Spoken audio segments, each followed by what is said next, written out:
Assalamualaikum warahmatullahi wabarakatuh.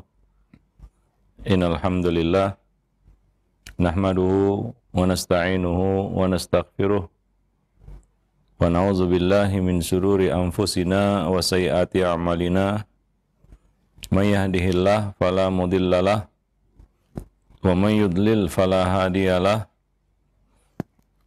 Asyhadu an la ilaha illallah wahdahu la syarikalah wa asyhadu anna Muhammadan abduhu wa rasuluh.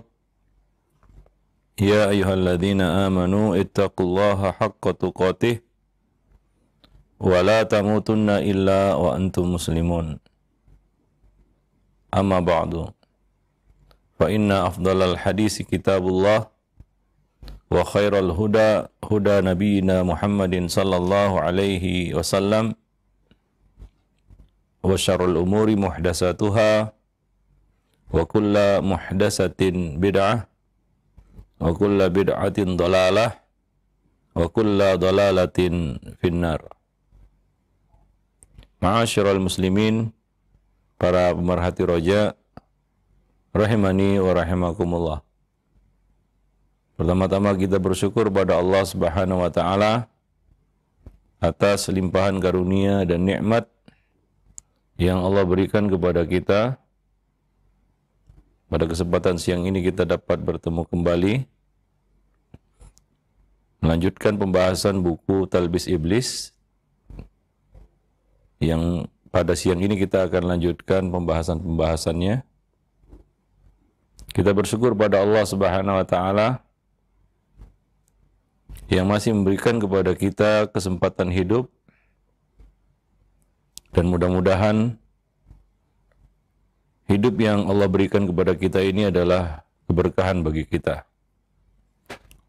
Dan sebentar lagi kita akan menyambut bulan Ramadan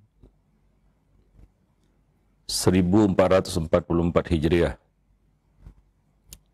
Tinggal menghitung hari ini 27 Sya'ban. Mungkin 2 atau 3 hari lagi kita telah menyambut bulan Ramadan. Dan kita berharap kepada Allah agar kita diberi keberuntungan di bulan Ramadan, mendapatkan segala keutamaan, fadilah yang Allah Subhanahu wa taala sediakan di bulan Ramadan. Dan kita berharap mudah-mudahan Ramadan nanti bukan Ramadan yang terakhir bagi kita. Salawat dan salam tidak lupa kita limpahkan untuk Nabi kita Muhammad sallallahu alaihi wasallam, keluarga beliau, sahabat beliau, dan umat beliau sampai hari kemudian. Para pemerhati roja, kaum muslimin dan muslimat yang dimuliakan Allah, kita masih membicarakan tentang salah satu kondisi yang dialami oleh orang-orang sufi ketika mereka beribadah, berzikir, atau ketika mendengarkan nasihat ataupun Al-Quran, atau bahkan mendengarkan anasyid ataupun nasyid-nasyid, kasidah-kasidah, adalah kondisi al-wajdu, yaitu kondisi tidak sadarkan diri.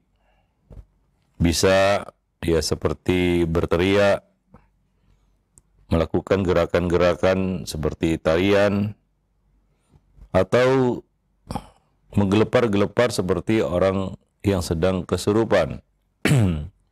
Yang menunjukkan kondisi hati yang ya mungkin sangat takut, ya, atau sangat cemas, sangat khawatir, dan mereka tunjukkan dalam bentuk seperti itu. Dan ini merupakan salah satu di antara perkara yang menyimpang dari sunnah Nabi SAW.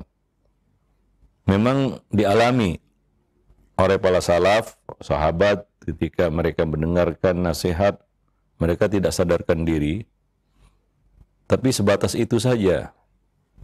Tidak sampai berteriak-teriak, atau menari-nari, atau menggelepar-gelepar seperti orang yang sedang kesurupan. Kondisi yang sering mereka alami adalah mereka tidak sadarkan diri. Ya, tapi sebatas itu. Tapi yang terjadi pada kaum sufi ini, khususnya yang mutaakhirin, ya mereka melakukan gerakan-gerakan yang dibuat-buat, ya, boleh dikatakan dibuat-buat, menunjukkan bahwa mereka adalah sedang mengalami satu kondisi yang hebat akibat dari zikir ataupun mendengar kasidah, nasyid ataupun nasihat. Ya, nah di sini kita akan lanjutkan ya poin yang ada di dalam buku ini, yaitu menangkal wajid, menangkal kondisi al-wajdu itu. Beliau mengatakan di sini, Ibnu Jauzi mengatakan, jika ada yang mengatakan jika demikian, mari kita fokuskan pernyataan ini kepada orang yang benar-benar berusaha menangkal wajid, namun dia tetap tidak mampu menangkalnya. Seperti yang kita sebutkan, ya kaum salaf ataupun para sahabat, tabi'in ataupun tabi'in, ada juga yang mengalami kondisi seperti itu. Ya, yaitu tidak sadarkan diri. Tapi mereka berusaha untuk menangkalnya. Ya, seperti yang diriwayatkan dari Ayyub As-Sakhtiyani, salah seorang ulama salaf, ya ketika ia berbicara hingga hatinya tersentuh, maka ia mengusap hidungnya dan berkata, alangkah beratnya flu ini. Ya, ini mengesankan ia sedang kena flu, padahal tujuannya adalah untuk menutupi suasana batinnya agar tidak menangis. Jadi mereka berusaha untuk melawan kondisi al-wajdu, bukan memang ingin meraihnya ataupun ingin mendapatkannya. Seperti yang terjadi di sebagian para salaf, ya, ulama-ulama salaf, mereka mengalami kondisi itu. Tapi mereka berusaha untuk menangkalnya. Mereka berusaha untuk mengendalikannya, menahannya sebisa mungkin. Ada yang berpura-pura seperti kena flu supaya bisa menutupi tangisnya, ya, demikian ya. Ada juga yang tidak mampu dan mengalami kondisi tidak sadarkan diri, ya, seperti yang terjadi ya pada salah seorang ulama, diriwayatkan dari Khalid Al-Qidasi. Dia berkata, ya, kitab Ahwalul Qiyamah, ya, yang berisi mengenai huru-hara hari kiamat, itu dibacakan kepada Abdullah bin Wahab. Dan tiba-tiba dia pingsan.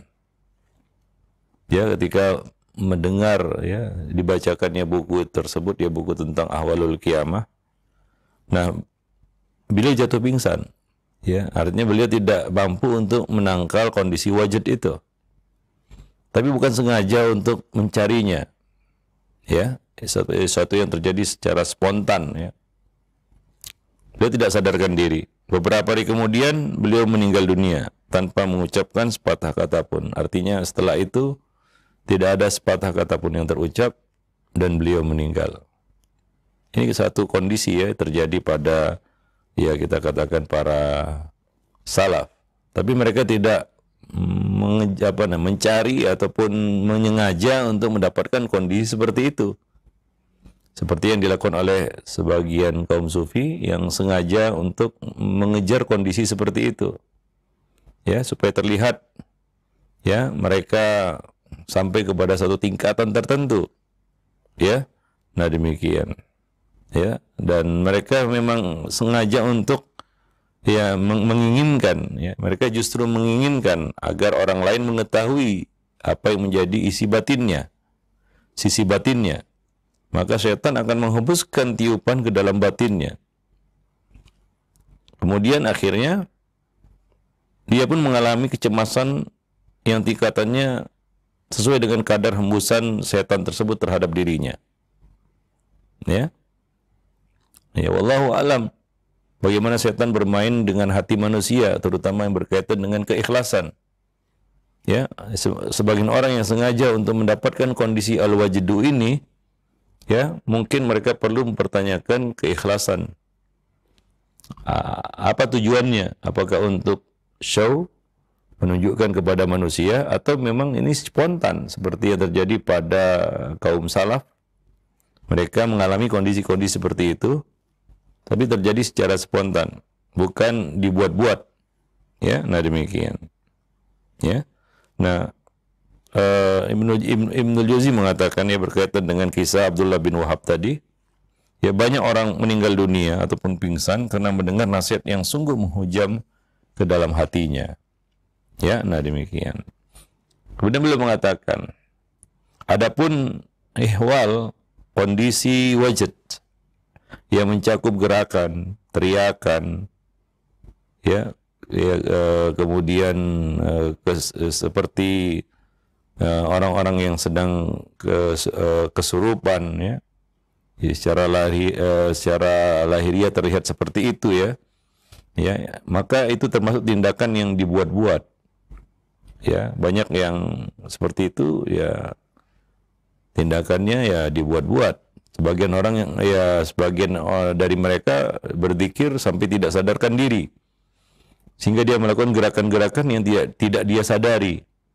Katanya saking merasuknya zikir itu dalam hatinya, sehingga kadang-kadang melakukan gerakan-gerakan ketika berzikir, ya, untuk mencapai kondisi wajdu tadi.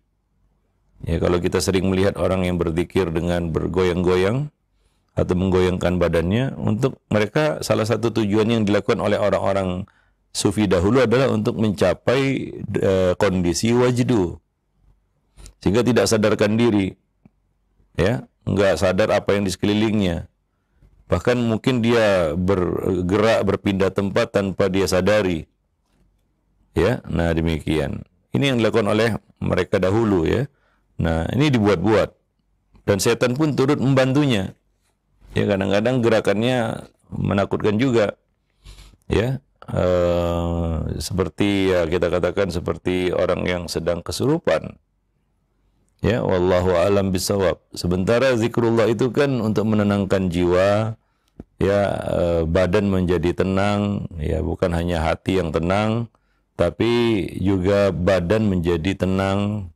Seiring dengan tenangnya hati, ya, pikiran menjadi terbuka, bukan malah tidak sadarkan diri, ya. Nah, kesadaran menjadi penuh, bukan menjadi tak sadarkan diri. Seharusnya zikir itu seperti itu. Apalagi zikir itu ditadabburi, sehingga kita semakin dekat dengan Allah Subhanahu wa taala. Seharusnya seperti itu, ya. Nah, demikian. Bukan justru zikir membuat orang itu gak sadarkan diri, ya, atau mencapai kondisi yang dia sendiri gak tahu apa yang dilakukannya, ya. Nah demikian, wallahu a'lam bishawab.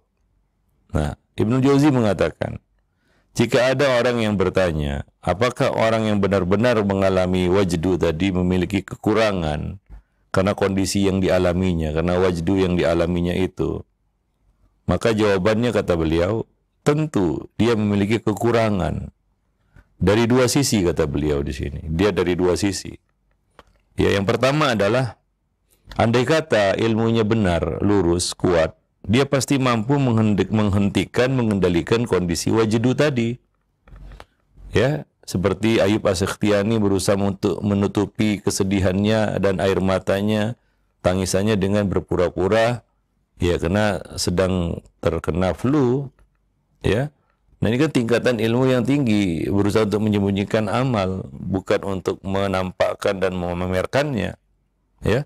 Nah, jadi kondisi-kondisi seperti itu, kata beliau di sini, ada orang yang mengalaminya, kata beliau, memiliki kekurangan. Yang pertama mungkin kurang ilmu, ilmunya kurang kuat.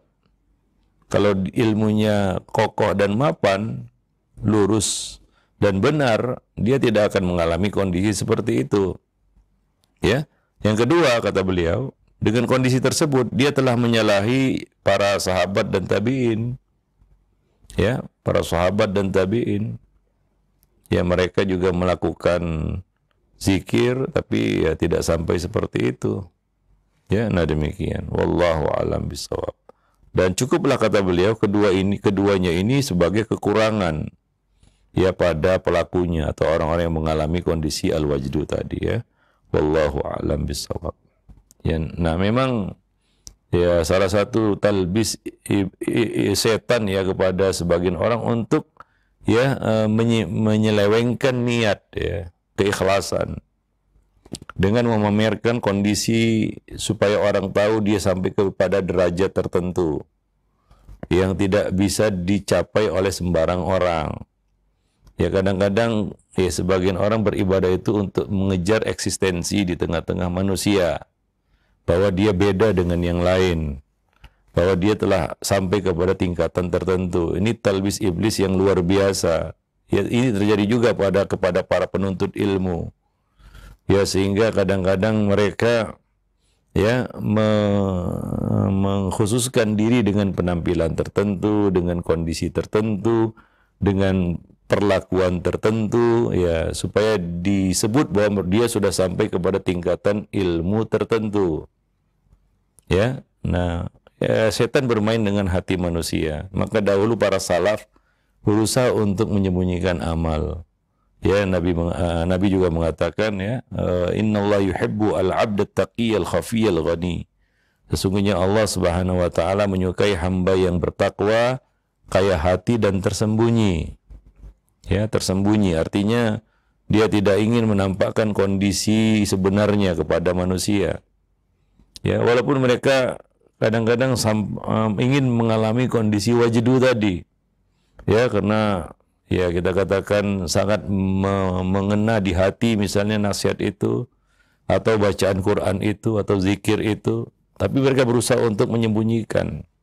Ya, berusaha untuk menyembunyikan. Ada yang spontan ya tidak mampu menyembunyikan al-wajdunya, tapi tidak selalu seperti itu. Ya, tidak sesuatu yang ingin dikejar dan diusahakan, diupayakan supaya ia mengalami kondisi al-wajdu. Ya, berbeda dengan yang dilakukan oleh orang-orang sufi itu yang sengaja mengejar kondisi itu. Ya, bahkan berzikir supaya sampai kepada kondisi nggak sadarkan diri. Ada yang berzikir sambil berputar-putar, ya sehingga nggak sadarkan diri. Yang kalau dilakukan oleh orang-orang normal mungkin dia akan pusing itu. Ya, nah ini kondisi al-wajdu. Ya, dia menganggap dirinya sudah menyatu dengan ya Allah Subhanahu wa taala sehingga dia tidak mengalami lagi hilang rasa, mati rasa dan ya sejenisnya itu. Ya, kadang-kadang setan bermain dengan niat dan hati manusia. Ya, sehingga ingin memamerkan suatu kondisi yang tidak bisa diraih oleh sembarang orang. Ya, nah demikian. Ya tentunya ya kalau normalnya ya kita zikir sampai nggak sadarkan diri kan itu ya bukan hal yang biasa ya. Dan yang bisa dibuat-buat juga. Ya wallahu alam bisawab. Nah demikian. Baik. Jadi mereka sengaja melakukan gerakan-gerakan ya ketika berzikir. Ya, karena kalau tanpa gerakan itu mungkin agak susah untuk mendapatkan kondisi wajdu itu. Maka supaya mudah, maka mereka melakukannya dengan gerakan-gerakan ya ataupun tarian-tarian atau sejenisnya ya. Nah, wallahu alam bisawab. Baik. Maka beliau mengatakan Ibnul Jauzi mengatakan ini adalah kondisi ya, menyalahi jalan para sahabat dan tabi'in ya. Nah, demikian. Wallahu alam bisawab. Diriwayatkan dari Khalaf Ibnu Hausyab, dia mengatakan Khawat gemetar ketika berzikir. Lalu Ibrahim berkata kepadanya, jika kamu mampu mengontrolnya, aku tidak peduli jika aku tidak menganggapmu berpura-pura. Tapi jika kamu tidak mampu mengontrolnya, maka kamu telah menyalahi orang sebelummu. Ya, nah demikian. Ya, jadi ya seharusnya orang itu mampu mengendalikan dirinya. Ya, walaupun kondisinya ya dia kondisi hatinya menunjukkan dia sangat tersentuh hatinya misalnya, tapi demi menjaga keikhlasan ataupun supaya tidak jatuh kepada riya ya, ingin dilihat orang ataupun ingin dipuji orang ataupun ingin menunjukkan kepada manusia ya bahwa dia sudah sampai kepada derajat tertentu, maka lebih baik dia kendalikan itu. Nah demikian. Wallahu a'lam bishawab. Dalam riwayat lain disebutkan, tapi Ibrahim mengatakan, tapi jika kamu tidak mampu mengontrolnya, berarti kamu telah menyalahi orang yang lebih baik daripada kamu. Yang mereka juga berzikir tapi tidak seperti itu. Ya, wallahu a'lam bishawab. Ya, Ibnu Jauzi mengatakan, Ibrahim yang dimaksud dalam riwayat disebut adalah Ibrahim An-Nakhai Al-Faqih. Ya, seorang yang berpegang teguh kepada sunnah dan mengikuti athar para salaf. Khawat di sini adalah orang soleh yang tidak mungkin berbuat sesuatu yang dibuat-buat. Ya, nah seperti itulah kata-kata Ibrahim An-Nakhai yang ia sampaikan kepada Khawat. Ya, nah demikian. Ya, lalu bagaimana kira-kira perkataan beliau ya terhadap orang yang jelas berpura-pura mengalami al-wajdu atau dibuat-buat? Ini spontan ya, yang satu yang natural alami. Itu pun kata beliau, hendaknya kamu harus mampu mengendalikannya. Jika kamu tidak mampu mengendalikannya, maka kamu telah menyalahi orang-orang sebelum kamu, salaf kamu. Nah demikian ya, wallahu a'lam bishawab. Lalu bagaimana kalau beliau melihat orang-orang yang memang melakukan itu untuk show, berpura-pura atau dibuat-buat? Tentu beliau akan memberikan komentar yang lebih keras dan pedas lagi terhadap orang-orang seperti itu ya. Wallahu a'lam bishawab. Nah maka ya kita juga kadang-kadang secara spontan tersentuh dengan satu bacaan hingga menangis ya, atau mendengar suatu nasihat kemudian kita sangat terpukul dan menunjukkan ya suatu hal yang sangat memukul diri kita, kan begitu ya.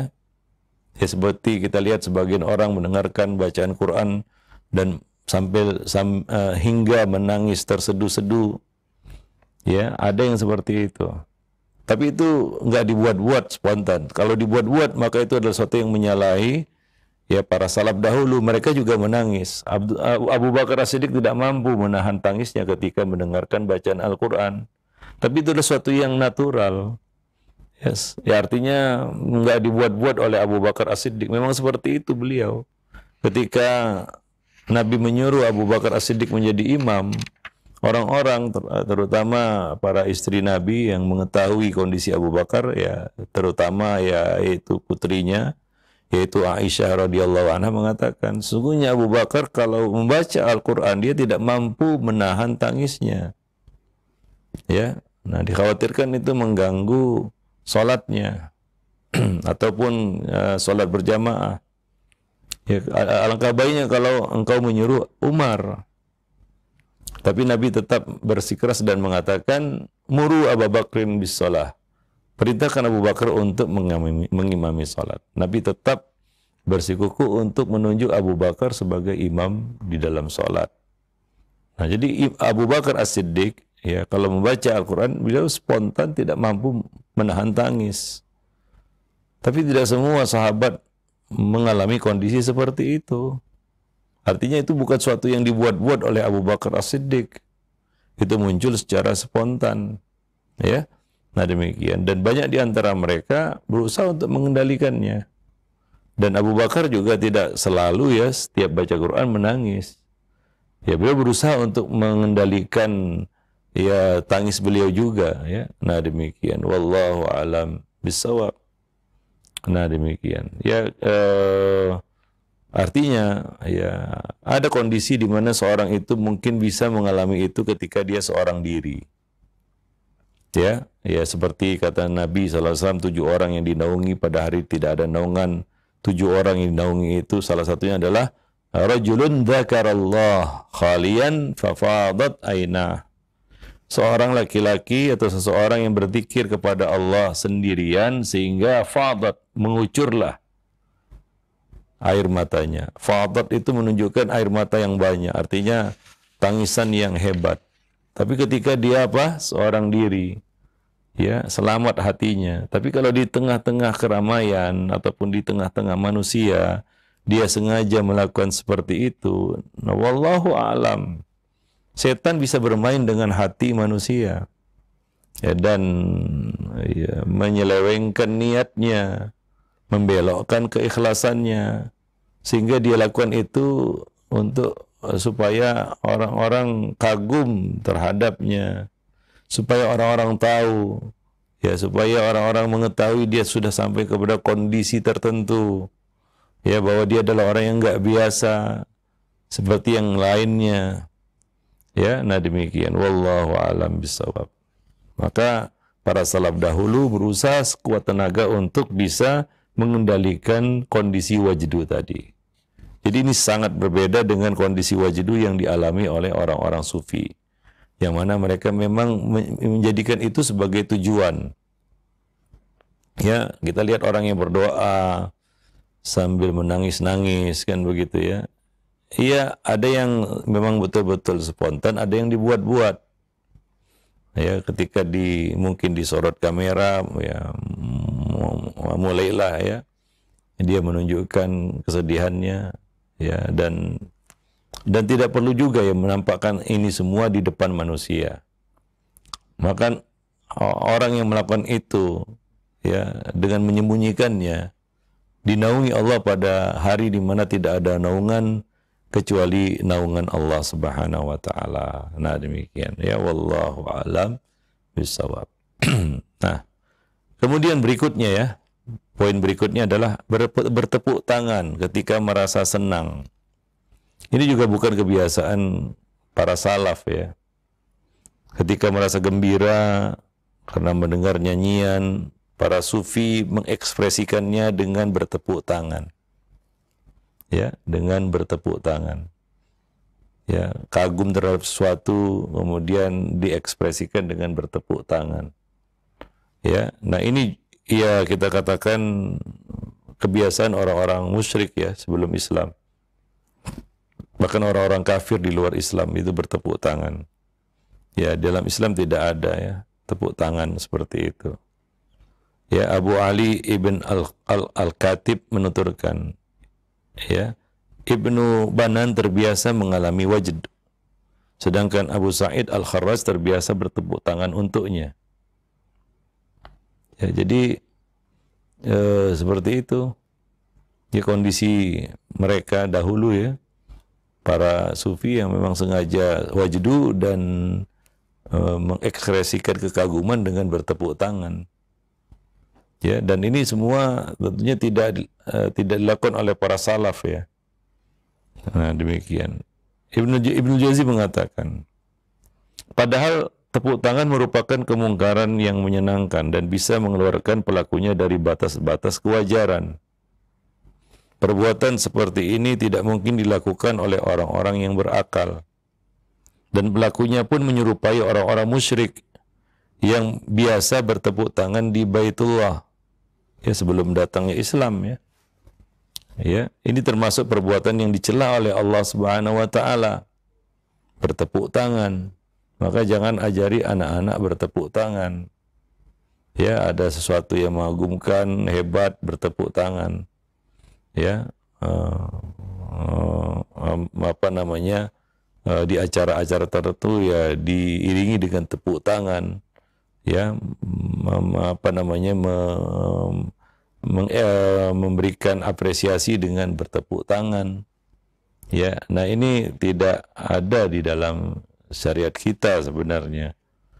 Disebutkan di dalam Al-Quran surat Al-Anfal ayat 35, wa ma kana salatuhum 'indal baiti illa muka'an wa tasdiyah. Dan salat ibadah mereka di sekitar Baitullah tidak lain hanyalah siulan dan tepukan tangan. Muka artinya siulan, tasdiyah tepuk tangan. Ya, nah ini kebiasaan orang-orang musyrik sebelum Islam ya, beribadah di sekitar Baitullah dengan siulan dan tepukan tangan. Maka kedua-duanya itu ya memang dilarang dan hendaknya dijauhi ya di dalam Islam. Wallahu a'lam bishawab. Karena bertepuk tangan itu menyerupai perbuatan yang biasa dilakukan oleh kaum wanita. Dan orang yang berakal niscaya tidak akan mengerjakan sesuatu yang bisa mengeluarkannya dari sikap yang berwibawa kepada tindakan yang memalukan dan ini merupakan kebiasaan orang-orang kafir dan kebiasaan kaum wanita. Ya, wallahu alam bisawab. Nah, demikian. Yang lebih keliru lagi adalah ya kalau Allah tepuk tangan dalam urusan-urusan dunia ya.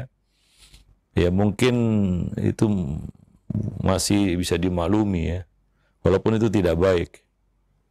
Ya, tidak perlu juga. Yang lebih parah adalah tepuk tangan ini dimasukkan ke dalam salah satu ya rangkaian ibadah. Ya, berzikir dengan bertepuk tangan, ya, atau menyikapi sesuatu yang mengagumkan ya dengan bertepuk tangan. Ya seperti yang diriwayatkan tadi dari Abu Ali bin Al-Khatib ya, Ibnu Banan ketika mengalami wajdu, temannya Abu Said Al-Kharraj bertepuk tangan untuknya. Ya, nah demikian. Wallahu a'lam bishawab. Jadi ini adalah suatu hal yang ya tidak dibenarkan dan tidak tidak dibenarkan di dalam syariat kita ya. Wallahu a'lam bishawab. Nah demikian para pemerhati roja kaum muslimin dan muslimat yang dimuliakan Allah ya. Ya kita masih berbicara tentang kondisi al-wajdu ya yang dialami oleh sebagian kaum ketika berzikir, mendengarkan Quran, mendengarkan kata-kata yang menyentuh ya. Ya, tadi kita sebutkan bahwa kondisi ini adalah kondisi yang juga terjadi pada kaum salaf kita, tapi itu spontan, tidak dibuat-buat, bukan suatu yang direncanakan ya, dan itu pun mereka berusaha untuk mengendalikannya sebisa mungkin. Ya, adapun datang kaum ya mutaakhirin yang belakangan, ya terutama ya, orang menisbatkan dirinya kepada ajaran tasawuf, ya mereka justru mengejar kondisi ini dan sengaja untuk mendapatkan kondisi al-wajdu ini ya dengan hal-hal yang kadang-kadang konyol ya. Wallahu a'lam bishawab, dengan gerakan-gerakan, tepukan-tepukan tangan, dan ya berikutnya nanti adalah tarian-tarian ya, menari ketika merasa sangat senang. Ini juga salah satu hal yang tidak dibenarkan ataupun dilarang di dalam syariat kita. Wallahu a'lam bishawab. Nah demikian saja, mudah-mudahan bermanfaat. Aku qauli hadza astaghfirullah li wa lakum wa lisairil muslimin innahu huwal ghafurur rahim.